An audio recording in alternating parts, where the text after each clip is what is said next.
गलत दिशा में घर, टॉयलेट, किचन, क्या ये अफवाह है या अंधविश्वास या इसके पीछे कोई छुपा है विज्ञान?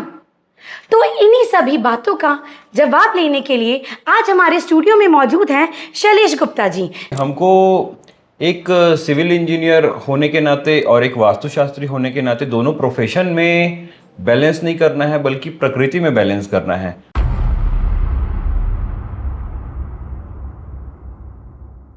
नमस्कार दोस्तों, आप सभी का हमारे YouTube चैनल पे हार्दिक स्वागत है।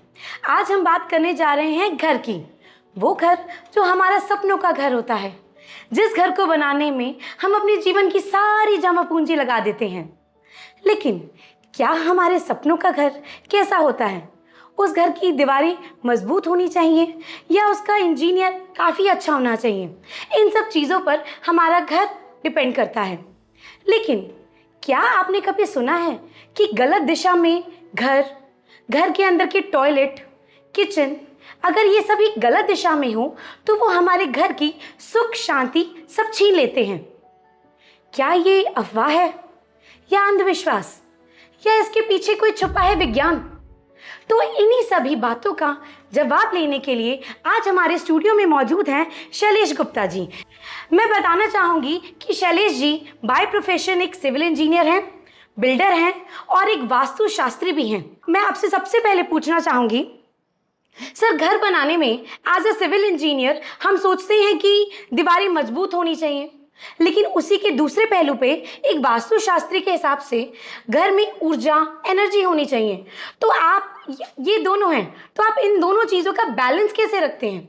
देखिए, हमको एक सिविल इंजीनियर होने के नाते और एक वास्तुशास्त्री होने के नाते दोनों प्रोफेशन में बैलेंस नहीं करना है, बल्कि प्रकृति में बैलेंस करना है। दोनों प्रोफेशन एक ही लक्ष्य को लेके चलते हैं कि घर अच्छा मिलना चाहिए जी, जिसमें सुख हो, समृद्धि हो और सुरक्षा हो। ये तीनों चीज़ों को मिला के एक घर बनता है। और जैसे कि हम जानते हैं कि सिविल इंजीनियरिंग बेस्ड है स्ट्रक्चरल लोड को कैलकुलेट करने के लिए, एक अच्छा एस्पेक्ट, प्रोस्पेक्ट और ओरिएंटेशन बनाने के लिए, जबकि वास्तुशास्त्र में इन सभी चीज़ों का शास्त्रीय तौर पे, वैदिक तौर पे ध्यान पहले ही रखा गया है, लेकिन हम उसको डिकोड नहीं कर पाए हैं। और जैसे ही हम डिकोड कर पाते हैं, हम ये देख पाते हैं कि आर्किटेक्चर और वास्तुशास्त्र में कोई भेद नहीं है। जी सर, समझ आया। अब मैं आपसे पूछना चाहूँगी कि जैसे आज के टाइम पे मॉडर्न आर्किटेक्चर बहुत फेमस है। हम लोग जो घर बना रहे हैं उसमें हम सोचते हैं कि घर सुंदर होना चाहिए, लेकिन सुंदरता के साथ साथ उसके डिज़ाइन आड़े तिरछे होते जा रहे हैं। उस चक्कर में घर में हवा नहीं आ पा रही, सनलाइट नहीं आ पा रही। तो हमें क्या चीज़ों का ध्यान देना चाहिए कि ये सारी चीज़ें एक मॉडर्न आर्किटेक्चर में या मॉडर्न घर में उपलब्ध हों?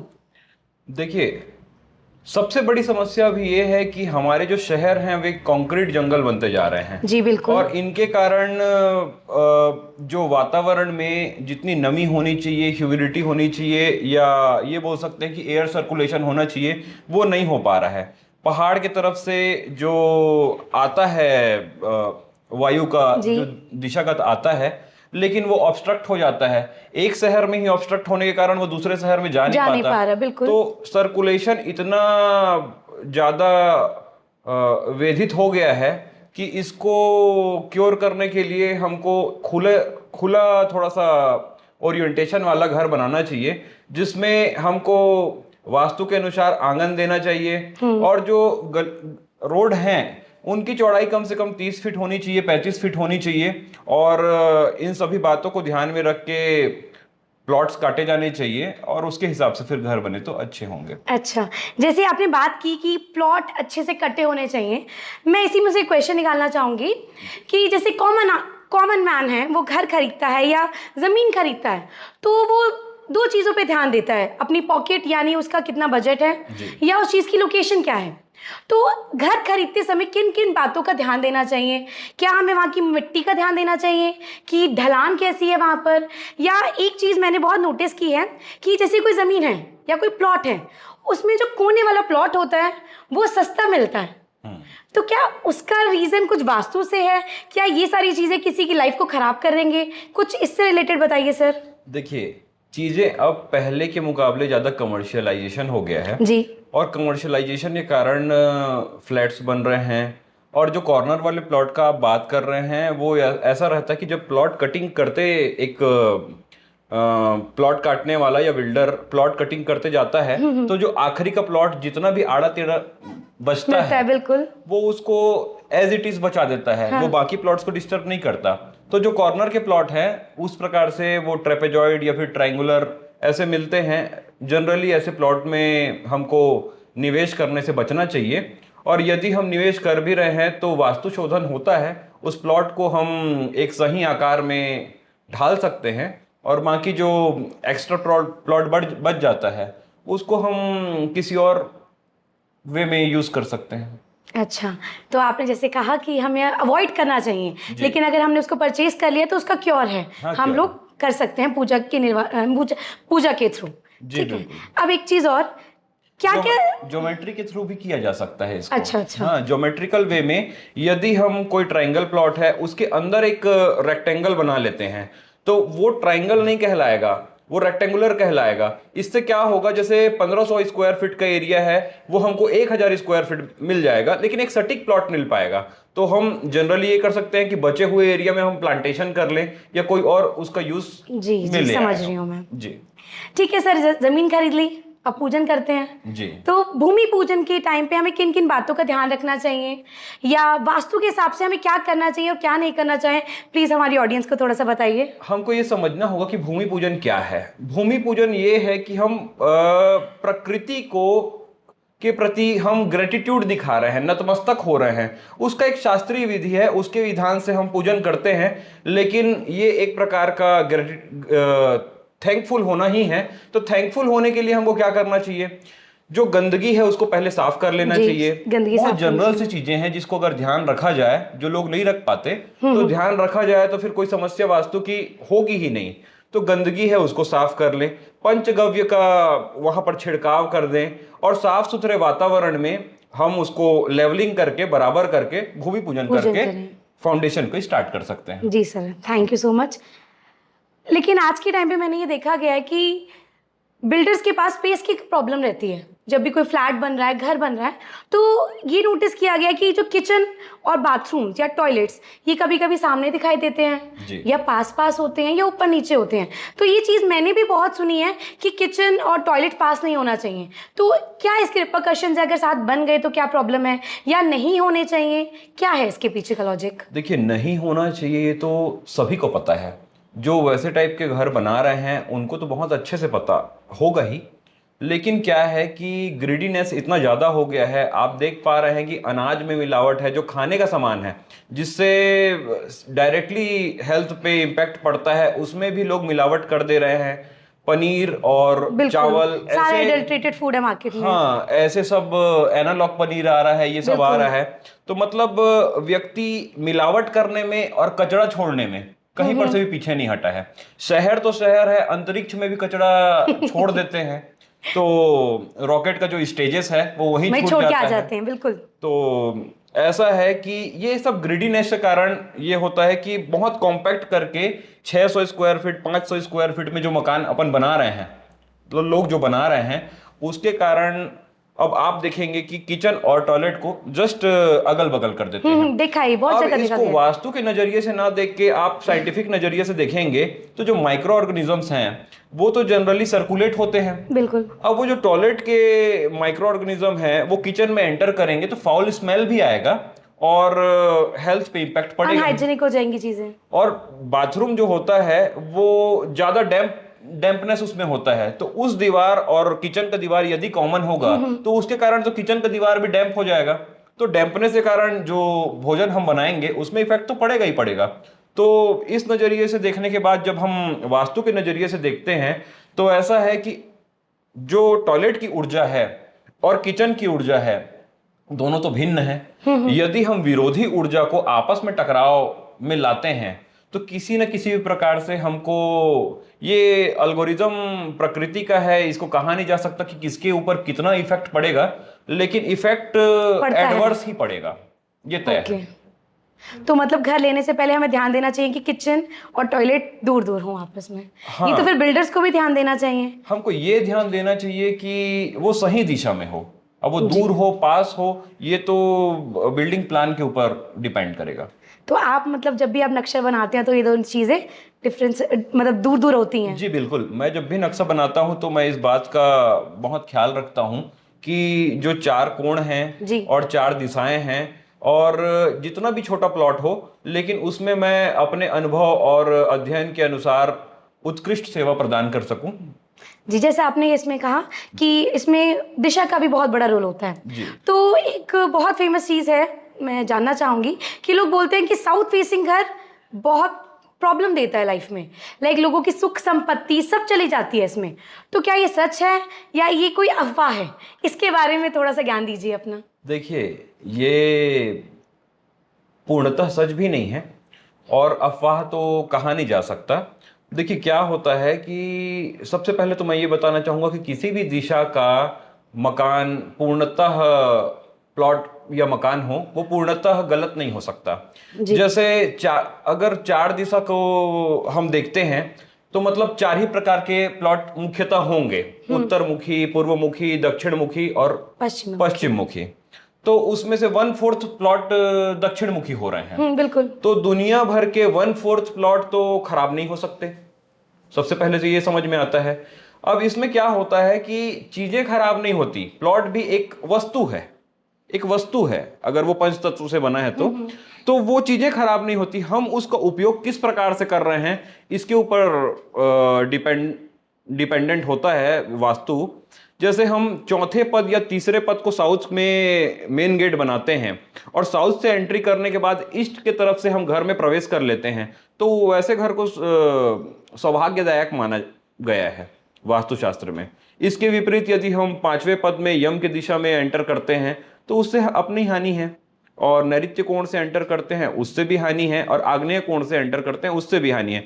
मतलब यह है कि दक्षिण मुखी घर में प्रवेश द्वार के लिए बहुत समुचित व्यवस्था की गई है, जिसको नेग्लेक्ट करने में आपको परेशानी हो सकती है। ठीक है, तो क्या ये सच है कि अगर गलत दिशा में घर हो या घर के अंदर कोई भी चीज गलत दिशा में रखी गई है, जैसे मैं बात करूं मंदिर ही गलत दिशा में है या टॉयलेट गलत दिशा में बना हुआ है, तो क्या उसमें स्वास्थ्य संबंधी प्रॉब्लम आती है क्या लोगों के घर में, या कोई बहुत पीढ़ी दर पीढ़ी कोई ना कोई समस्या आ रही है उस घर में, तो क्या ये वास्तु से रिलेटेड है?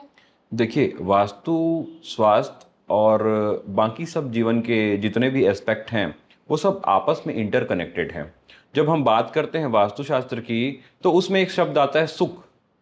सु का मतलब होता है अच्छा और ख का मतलब होता है स्थान। मतलब अच्छा स्थान जो होगा उसको सुख बोला जा सकता है, और जो बुरा स्थान होगा उसको दुख या दुख का कारण बोला जा सकता है। तो जब हम वास्तुशास्त्र में एनालिसिस करते हैं तो ये समझ में आता है कि जो सुख है, समृद्धि है, सुरक्षा है और जीवन के जितने भी आयाम हैं सब वास्तु से जुड़े हुए हैं। वो ऐसे कि वास्तु में जितनी भी वस्तुएं हैं उनकी जो शक्तियां हैं वो आपसे ज्ञान की अपेक्षा नहीं करती। जैसे कि जो अग्नि है, आपको नॉलेज होगा कि वो आग है तो भी आपका हाथ जलेगा, अगर नहीं है आपको नॉलेज तो भी आपका हाथ जलेगा। मतलब वो अपना गुण उसी प्रकार से प्रदर्शित करेगा, आपको पता हो या ना हो। वो तो आपको यदि नॉलेज है कि आपने सेटअप खराब बनाया है तो भी आप प्रभावित होंगे। यदि आप को नॉलेज नहीं है किसी भी प्रकार से, आप अज्ञानतावश, मेनली व्यक्ति तो अज्ञानतावश ही करता है, तो उसको दुष्प्रभाव तो झेलने ही पड़ेंगे। जी, 2 क्वेश्चन पूछना चाहूंगी। जी। पहला कि अगर हम घर बना रहे हैं तो घर में कौन से कलर का पेंट होना चाहिए जिसमें घर में पॉजिटिविटी रहे, एनर्जी अच्छी रहे, क्या करना चाहिए, कौन से कलर का पेंट होना चाहिए? देखिए, इसमें मैं कोई एक कलर नहीं बोलूंगा आपको। मेरा सजेशन ये है कि जितने भी प्रकार के लाइट कलर्स हो सकते हैं जो चार्मिंग होते हैं, जिसमें मन को अच्छा लगे जिसको देख के, आप फूलों के कलर देख लीजिए। फूलों के कलर में जितने भी आपको अच्छे लगे, या आप पक्षियों का कलर देख लीजिए, प्रकृति में आप कुछ भी देखिए जो आपको अच्छा महसूस कराए, वो कलर आप इस्तेमाल कर सकते हैं। और इतना सिंपल सा थ्योरी है। और जो कलर आपको ऑड लगता है या फिर जिससे, जैसे ब्लैक कलर, आप पूरा घर को अगर ब्लैक कलर से इंटीरियर कर देंगे तो आप वैसे ही रोशनी कम कर देंगे, वो तो रिफ्लेक्शन ही नहीं हो पाएगा, तो आपको हैवीनेस महसूस होगा। तो वैसे कलर को अवॉइड करें आप। जैसे कि आपने फूलों का एग्जांपल दिया, हाँ। तो फूलों में कुछ ब्राइट कलर्स होते हैं, डार्क कलर्स होते हैं। हाँ। तो लोग कहते हैं avoid dark colours at home, तो उसका कुछ कनेक्शन?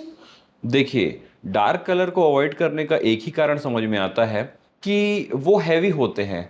जितने कलर जैसे जैसे हैवी होते जाएंगे वो आपको मानसिक प्रभाव देंगे। तो जी। आपका मन भारी हो जाएगा। मन भारी होने के कारण आपके जीवन में समस्याएं आएंगी, समस्याएं सोचने आएंगी। की क्षमता पे जी रुकावट जी आएगी। जी जी एक चीज और सर, जी। हमें अपना मंदिर कौन सी डायरेक्शन में रखना चाहिए? ईशान कोण में, जो सबसे सुटेबल डायरेक्शन है, और हमको पूजा करना चाहिए पूर्व की तरफ मुख करके।